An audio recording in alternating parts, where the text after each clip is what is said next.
आइए, बहुत अच्छी बात है हमारे पाटीदार साहब ने बता दी है।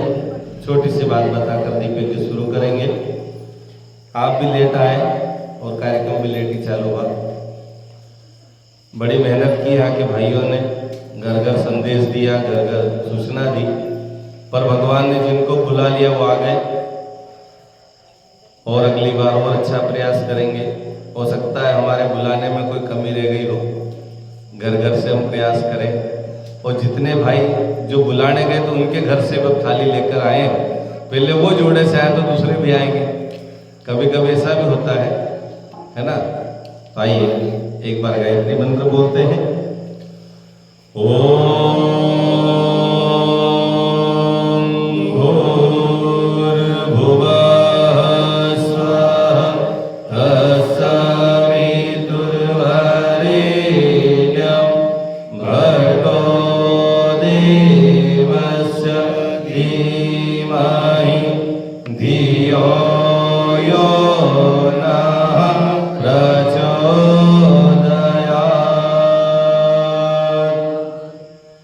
परम पूज्य गुरुदेव, परमवंदनीय माता जी, माँ गायत्री की सूक्ष्म उपस्थिति में हनुमान जी महाराज के इस दिव्य प्रांगण में, मंदिर में उपस्थित समस्त माता बहनें, मातृ शक्ति, देवतुल्य अपने भाइयों और छोटे छोटे नन्हे मुन्ने बच्चे, बालक एवं बालिकाओं, परम सौभाग्य की बात है कि हम आप सभी भगवान की कथा सुनने, भगवान का सत्संग सुनने आए हैं।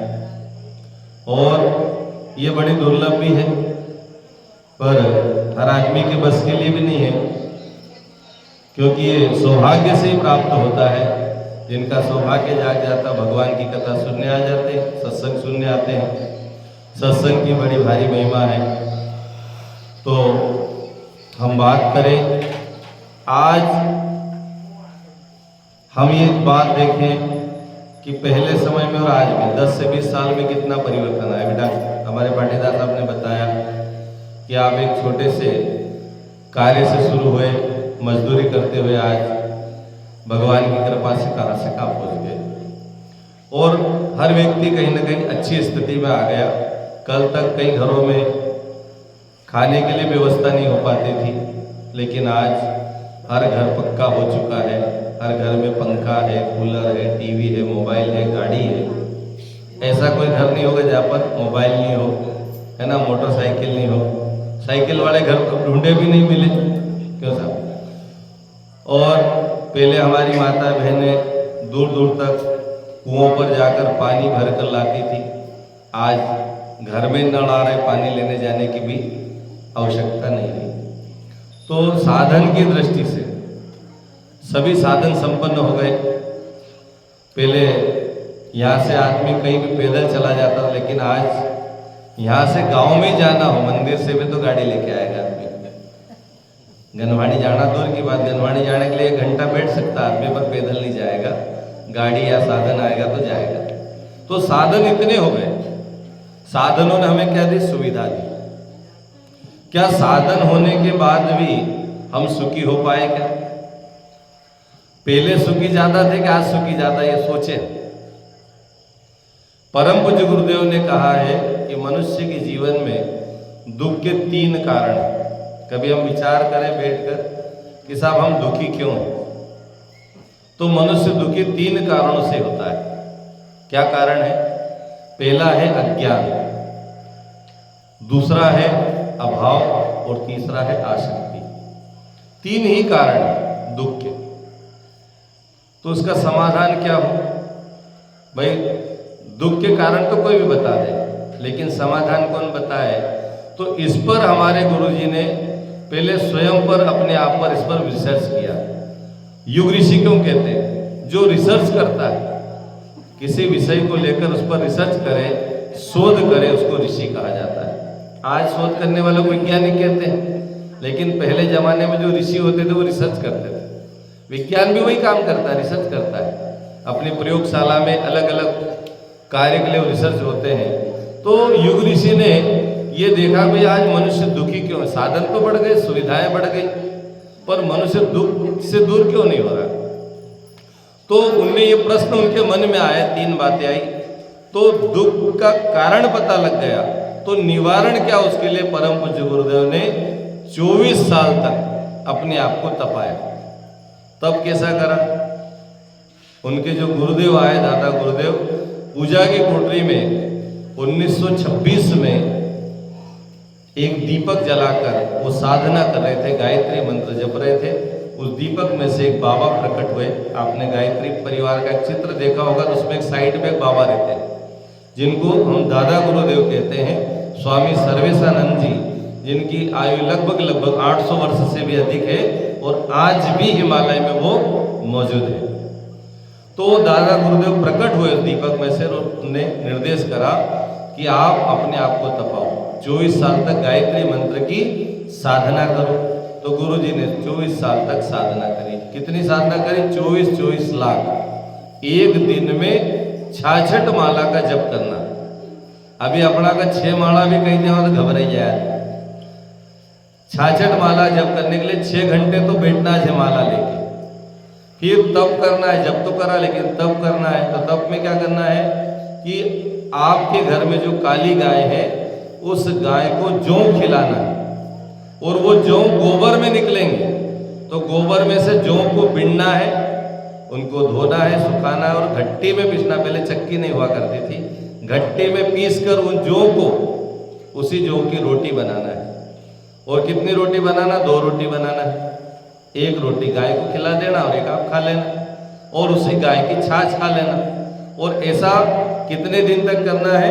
24 साल तक। 1-2 दिन नहीं, अपन एक दिन उपवास रहा तो दूसरा दिन घबराई जाओ, या अगला दिन ही उपवास आओ तो अगले दिन शाम को अपन सोच लेते यार कल उपवास थोड़ा ज्यादा खाई ले, है नहीं, और उपवास छोड़ा फिर दूसरा दिन दाल बाटी बनाए खाओ, मतलब अच्छा भोजन करते। और उसमें अस्वाद करना है। अस्वाद मतलब जिसमें भोजन में शक्कर भी नहीं डालना है, नमक भी नहीं डालना। अभी अपन भोजन करना बटा और जरा भी नमक कम होए तो अपन ऊपर से डाली ले, पर गुरुजी ने नमक नहीं चखा, मिर्च नहीं, शक्कर नहीं, घी नहीं, तेल नहीं, केवल जौ की रोटी और गाय की छाछ से 24 साल तक ऐसी तपस्या करी। और तपस्या के बाद गायत्री माता साक्षात प्रकट हुई और उनने गुरुजी ने पूछा कि हे माता, मेरा ये उद्देश्य है कि इस धरती पर रहने वाले मनुष्य सुखी हो जाए। तो उनने कहा कि सबको आपको ये दुख के कारण तो पता लग गए, अब निवारण दिया तो है गायत्री मंत्र। गायत्री माता के अंदर 3 स्वरूप है ना। अज्ञान दूर करने वाली माता कौन है? सरस्वती माता, है ना। और अभाव दूर करने वाली माता कौन है? लक्ष्मी माता। और आसक्ति, जो शक्ति देने वाली माता, कालंका माता। तो 3 देवियों की आराधना करना है। तो तीनों को अलग अलग जपने लगे तो आदमी दिन भर हो जाए, फिर काम कब करे। तो उनको गायत्री माता ने कहा कि तुम तो गायत्री मंत्र देना, इसमें 3 देवी आ जाएगी। कौन कौन सी देवी आएगी? गायत्री चालीसा में उसमें लिखा गुरुजी ने कि सरस्वती लक्ष्मी तुम काली, दीपे तुम्हारी ज्योति निराली। जो भी गायत्री मंत्र जपेगा उसके जीवन में क्या आएगा? ज्ञान आएगा। ज्ञान की कमी है आज क्या? नहीं। आदमी BA से लेकर PhD तक है ना, कोई BTech MTech तक है, और उसके आगे भी बहुत सारे IIT है ना। मेडिकल में जाते हैं तो फिर वो डॉक्टर बनता, मास्टर डिग्री तक लगता है, MD तक हो जाता है, MS तक हो जाता है। तो बड़ी बड़ी डिग्रियां उसके पास है। तो डिग्री होना मतलब ज्ञान हो गया? नहीं साहब, ज्ञान नहीं हुआ, जानकारी हुई उस विषय की। कि डॉक्टर को जानकारी कि शरीर में कहाँ पर कितनी हड्डियां हैं, कितनी नस नाड़ियां हैं, कहाँ पर क्या क्या ग्रंथियां हैं, सब पता हो गई, ये जानकारी हो गई। इंजीनियर बन गया, इंजीनियर को ये पता है कि नक्शा कैसे बनाना है, निर्माण कैसे करना है, ये जानकारी हो गई। तो उसको जानकार कहेंगे, ज्ञानी नहीं कह सकते। शिक्षा व्यक्ति को केवल जानकारी दे सकती है, उस विषय का उसको विशेषज्ञ बना सकती है। लेकिन सरस्वती माता वास्तव में जीवन में आती है तो सद्ज्ञान और सद्बुद्धि लेकर आती है। ज्ञान हो जाना पर्याप्त नहीं, ज्ञान तो बहुत सारे लोगों को चलते रास्ते भी आप आए होंगे तो वहाँ भी ज्ञानी मिल जाएंगे। अरे कहाँ जाए वहाँ गायत्री वाला ना चक्कर में, ये गायत्री वाला सब भ्रमित कर देगा, सब छुड़ाई देगा, आपद कर देगा। उधर जाना ज्ञानी बहुत बेटे जो आए उसकी टांग धर के मैं बिठा दे, आने नहीं दे अच्छे काम के लिए। तो ज्ञान की कमी नहीं है, सद्ज्ञान की कमी है। अच्छे काम में कोई जा रहा तो उसको मदद करे कि चल भाई तू चल, मैं तेरे साथ चलूं, रो को ले चले, तो उसको कहते हैं सद्ज्ञान। तो ज्ञान की कमी नहीं है, लेकिन सद्ज्ञान की, सद्बुद्धि की कमी है। आज की मानव की वृत्ति एक दूसरे को नीचे गिराने में लगी हुई, केकड़े जैसी बुद्धि है, नीचे खींचता है। कोई आगे बढ़े उसकी टांग धर के नीचे लाना, गांव में कोई आगे बढ़ने लगे तो उसको ऊपर नहीं उठने देना, कैसे भी करके उसको नीचे लाना। तो गायत्री जब आएगी जीवन में तो फिर ये बुद्धि खत्म होकर दूसरों को आगे बढ़ाने में लगेगी, दूसरों को उठाने में लगेगी। और अभाव आज धन की कमी नहीं है, लेकिन धन को कहाँ खर्च करना उसका ज्ञान नहीं है, कहाँ लगाना ये भी पता नहीं है। उल्टे कामों में तो अभी अब बात करी ना, अभी अपन कहे कि साहब यहाँ डांसर आ जाए और 1 लाख रुपए भी ले तो उसको बुला लो, नहीं लाइन लग जाए। अभी अपन दीपक के लिए बुला रहे तो आ रहे क्या, लेकिन उल्टे काम हो तो पैसा उल्टे काम में खर्च है, कोई पैसा भी नहीं लग रहा, किसी से पैसा भी नहीं मांग रहे, लेकिन ये कह दे कि यहाँ डांसर आएगी और सबको मतलब 500-500 रुपये देना, सब खुशी खुशी देंगे और आनंद लेंगे और भीड़ आ जाएगी। उल्टे काम के लिए धन का दुरुपयोग हो रहा। अभाव, आज आदमी के अंदर की दया, ममता, करुणा, संवेदना सब खत्म हो गई। आज आदमी अपने अपनों को कब मार देगा कोई पता नहीं। पहले जमाने में कहते थे कि 1 से भले 2, भाई कोई एकला जाता हो जंगल में तो कहे कोई और मिल जाए तो अच्छा है, पर आज का आदमी घर से प्रार्थना करके निकलता है कि आज जंगल में शेर मिल जाए, है ना, चीता मिल जाए, हाथी मिल जाए, बानर, भालू सब मिल जाए, पर भगवान से प्रार्थना करता है कि मनुष्य नहीं मिले, मनुष्य से खतरनाक कोई जानवर नहीं बचा, क्योंकि विश्वास नहीं रहा कि कब कौन किसके साथ क्या धोखा कर देगा। अब ये घटना घटी, ब्याह मई के महीने में और जून में ले जाकर वहां शिलांग में ले जाकर मार डाला पति को।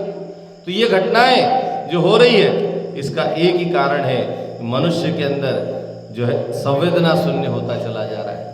और तीसरा जो है वो है अभाव के साथ आसक्ति। शक्ति की कोई कमी नहीं, चाहे जिसको मार दे, चाहे जिसको ठोक दे, लेकिन अपने आप पर विजय नहीं प्राप्त कर सकता। अभी आपको कहे साहब आपको गुटखा छोड़ना है तो आदमी का ठाई नहीं छूटा, कोई का मारने तो आप भी हिंताड़ मारिया हो, पर अपने को सुधरना, अपने को बदलना ये आदमी के लिए कठिन हो गया है। दूसरों को ठोकना सरल हो गया, पर अपने को सुधारना बड़ा कठिन हो गया। तो गुरुदेव कहते हैं कि आसक्ति, मनुष्य के अंदर जो कमियां है, कमजोरियां, उनको पकड़ के बैठा है, उसको छोड़ना नहीं चाहता है, उनको छोड़ने का नाम ही गायत्री माता है। तो हम ऐसी कमियों से, ऐसी बुराइयों से भगवान के साथ जब जुड़ते हैं तो अपने आप ये दूर होने लगती। आपको ये नहीं कहेगा आप गायत्री मंत्र चालू करो तो छोड़ दो, नहीं, आप चालू करो, धीरे धीरे अपने आप छोड़ती चली जाएगी। क्योंकि जब गायत्री मंत्र आता तो हमारे मन को, हमारे तन को, हमारे विचारों को, हमारी भावनाओं को, हमारी सोच को, हमारे चिंतन को, हमारे विवेक को, वो सब बदल कर रख देगी। गायत्री मंत्र में ऐसा प्रभाव है। गुरुदेव ने कहा है गायत्री मंत्र जो है व्यक्ति के मन को निर्मल करता है। और अभी हमने गाया भी कि निर्मल मन हो तो रघुनायक सबरी के घर जाते। भगवान राम कहाँ गए? सबरी की झोपड़ी में चले गए। क्यों? उसका मन निर्मल था। भगवान हमारे घर आने को तैयार है, पर क्या हमारा मन निर्मल हो रहा है? हमारी बुद्धि निर्मल हो रही है? हमारे विचार निर्मल हो रहे हैं? तो हम सब गायत्री मंत्र से जुड़े, गायत्री मंत्र को बोले। जितने भाई आए हैं, जितनी बहनें आई हैं, जितने बच्चे आए हैं, कम से कम अपने घर में 24 बार गायत्री मंत्र हर व्यक्ति को बोलना चाहिए। ये मंत्र इन 3 दुखों को दूर करेगा, अज्ञान, अभाव और आसक्ति का ये नाश करेगी। और आने वाले समय में मनुष्य, जो हमारे गुरुदेव गायत्री परिवार का उद्देश्य है, मानव में देवत्व का जागरण, धरती पर स्वर्ग का अवतरण के संकल्प को पूरा करने में यह मंत्र सहयोगी बनेगा। और गांव-गांव में व्यक्ति बदलते चले जाते हैं। आज ही चिन्मय भैया को हमने सुना तो उनने बताया कि एक डाकू, खुखार डाकू, कई लोगों को हत्या कर चुका था, वो जेल में सजा भोग रहा था। तो जेल में किसी व्यक्ति ने उनको अखंड ज्योति दे दी। उस व्यक्ति ने अखंड ज्योति को पढ़ा और उसे शब्द उसके अंतर मन को उतर गए। उसने उसी समय संकल्प लिया, जेल में ही बैठे हुए, कि यदि मेरे को बाहर निकलने का मौका मिलेगा तो सबसे पहले तो मैं उस व्यक्ति से मिलूंगा जिसने इस अखंड ज्योति को लिखा है। कुछ दिनों के बाद उसके चाल चलन को, उसके व्यवहार को देखकर वहाँ के प्रशासन उसको पैरोल दी। पैरोल मिलते सीधे हरिद्वार गया, गुरुदेव से मिला और गुरुजी को कहा, गुरुजी मैं तो यहीं आना चाहता हूँ, मैं आपके पास ही रहना। गुरुजी ने कहा, बेटा सबसे पहले तो अपनी सजा को पूरा करके आ, फिर मैं तेरे को यहाँ बुलाऊंगा, यहाँ ट्रेनिंग दूंगा और तेरे को काम बताऊंगा। उस व्यक्ति ने अपनी सजा पूरी की। 12 साल में उसको सजा 15 साल की थी, लेकिन उसके व्यवहार कारण तो 12 ही साल में छोड़ दिया। गुरुदेव के पास गया, गुरुदेव ने उसको वहाँ पर ट्रेनिंग दी और उसके बाद उसको वहाँ भेजा जिस गांव से वो निकल कर आया था। तो उन्होंने कहा, गुरुजी वहाँ मत भेजो, क्योंकि वहाँ मैंने बहुत लोगों को मारा कूटा है, वहाँ मैं नहीं जाता। उन्होंने कहा, नहीं वहीं जाना पड़ेगा, उन्हीं लोगों के बीच जाना पड़ेगा और उन्हीं लोगों को विश्वास दिलाना पड़ेगा कि तुम बदल चुके हो, तुम सुधर चुके हो। व्यक्ति वहाँ गया, पहली बार गया तो लोग तो डरे हुए थे उससे, उनका डाकू आ गए वापस। वहाँ गया तो उनने फटाफट लोगों का अखंड ज्योति सदस्य बन जाओ, अंशदानी बन जाओ। लोगों ने अखंड ज्योति भी जुड़ गए, पैसा भी दे दिया। बहुत सारा पैसा लेकर बहुत सारे सदस्य बनाकर गुरुजी के पास गया। गुरुजी आज मैंने इतने सदस्य बना दिए, गुरुजी मैं इतना पैसा शांति कुंज के लिए लेकर आया। तो गुरुजी ने कहा, बेटा ये बता, ये पैसा तेरे को डाकू होने के लिए मिला है कि तू सुधर गया इसलिए मिला है? उन्होंने कहा, गुरुजी डर के मारे दिया होगा, लोग तो डरते हैं। उन्होंने कहा, फिर से जा और अब ये विश्वास दिला लोगों को कि तू पूरी तरह बदल चुका है। उस गांव में गया, उस गांव में जाकर उस व्यक्ति ने क्या करा, वो जब वहाँ गया तो लोगों को लगना लगा कि सुधर गया तो लोग डरना बंद हो गए तो लोग उसको हंसने लगे। उन्होंने कहा, यार देखो एक ऐसा आदमी था, पहले तो डाकू था, अब ये महात्मा बन गया, साधु बन गया, लोग हंसने लगे। उसके मित्र ने कहा, देखो यार तुम्हारी दुर्गति हो गई गायत्री परिवार से जुड़ने से। कल तक लोग तुमको देखकर लोग थर-थर कांपते थे, आज तुमको देखकर हंस रहे। तुमको मिला क्या? उस डाकू ने बहुत महत्वपूर्ण बात बताई। उसने कहा कि मेरे को ये मिला कि मैं 12 साल तक जेल में रहा और 12 ही साल तक एक भी रात को नींद मेरे को नहीं आती थी। मैं जब भी सोता था तो वो लोगों की जो है कराहा हमारे कानों में फड़कती थी कि मैंने जिनको मारा उनकी आत्मा द्रवित होती थी और मेरे को चैन से नहीं रहने देती थी। लेकिन अब मैं जुड़ा, अब मैं बदला, अब मैं सुधरा, तो अब रात को जब मैं घर जाता हूँ अपने, तो नींद इतनी प्यारी आती है, आत्मसंतोष होता है कि आज मैंने अपने जीवन का सही उपयोग किया। आज मैंने अपना जीवन उस भगवान के लिए, जो भगवान की अवतारी सत्ता है, गुरुदेव को सामान्य मत मानिए, परम पूज्य गुरुदेव इस धरती दुनिया को बदलने आए हैं, युग निर्माण करने आए हैं, सामान्य बात थोड़ी है। तो ऐसे भगवान से जुड़कर मेरा का जीवन धन्य हो गया। वो डाकू की जिंदगी पूरी बदल गई। किसने बदली? गुरुजी ने बदली। क्यों बदली? गायत्री मंत्र से जुड़ा, अखंड ज्योति को पढ़ा। अखंड ज्योति व्यक्ति के जीवन को बदल देती है। और गुरुदेव ने यहाँ तक लिखा है कि जिस घर में अखंड ज्योति पत्रिका जाती है वहाँ स्वयं मैं जाता हूँ। लेकिन आज हमारे भाई जो गायत्री परिवार से भी जुड़े हो, अखंड ज्योति लेते तो है लेकिन पढ़ते नहीं। कई लोग तो इसलिए लेते नहीं, करे साहब हमारे यहाँ कोई पढ़ता नहीं, पढ़ना को टाइम नहीं। आगे चलकर आपको आना इधर ही पड़ेगा, क्योंकि जिनके लिए हम लगे हुए रात दिन वही हमको धक्के मारकर निकाल देंगे। अखंड ज्योति आपको सही रास्ता दिखा सकती है। आपको तनाव से, आपके चिंतन को ठीक करने का माध्यम अखंड ज्योति है। इसलिए हर घर में अखंड ज्योति, युग निर्माण, प्रज्ञा अभियान पाक्षिक, ये जो गायत्री परिवार के जो निकलती पत्रिकाएं हैं इनके सदस्य बने और दीप यज्ञ अभियान से शुरू करेंगे। गुरु पूर्णिमा 10 जुलाई को मनाई जाएगी। सुबह 10 बजे तक कार्यक्रम चलेगा। 10 बजे के बाद भोजन प्रसादी की व्यवस्था सबके लिए है। आप सभी सपरिवार पधारे, अकेले नहीं आए। आप अपने घर से बहनों को लेकर आए, छोटे छोटे बच्चों को लाइए, क्योंकि आने वाली पीढ़ी को सुधारना है, बदलना है, संवरना है, तो इनको अच्छे कामों में शामिल करें। ये पीढ़ी ज़्यादा समस्या ग्रसित हो रही है, मोबाइल से आप सब भटक रही है। तो सभी को ये निमंत्रण, यही निवेदन करने के लिए हम सभी गनवानी से आए हैं। गायत्री परिवार का अभियान, वंदनीय माता जी की जन्म शताब्दी, और जो दीपक हरिद्वार में जल रहा है उसके 99 साल पूरे हो गए हैं और 26 में 100 साल पूरे होंगे तो उसकी शताब्दी, परम वंदनीय माता जी को भी 100 साल पूरे, उनकी जन्म शताब्दी वहाँ मनाई जाएगी। उसके निमित्त गांव गांव में, घर घर में गायत्री परिवार का संदेश गुरु जी का संदेश पहुंचाने का निर्देश हरिद्वार से हुआ है। आप तक हम आए हैं उसी विचार को लेकर, उसी संदेश को लेकर, और भी आएंगे। अभी शांति कुंज हरिद्वार से ज्योति कलश यात्रा निकली है, जो हमारे तहसील गंधवानी में अक्टूबर महीने में आएगी। लगभग 5 अक्टूबर से हमारे यहाँ 5 दिन तक रहेगी, 10 तारीख तक। तो एक दिन में 2 गांवों को कवर करेगी। सुबह जिस गांव में जाएगी वहाँ यज्ञ होगा, और शाम को जहाँ रुकेगी वहाँ दीप यज्ञ होगा। और वो टोली हरिद्वार से आएगी और संदेश भी देगी, और उनका जो भी अभियान है उस तरीके से वो ज्योति कलश यात्रा का रथ निकल चुका है, अपने प्रदेश में घूम रहा है, बड़वानी जिले में भी चल रहा है। तो हमारे यहाँ अक्टूबर महीने में आएगी।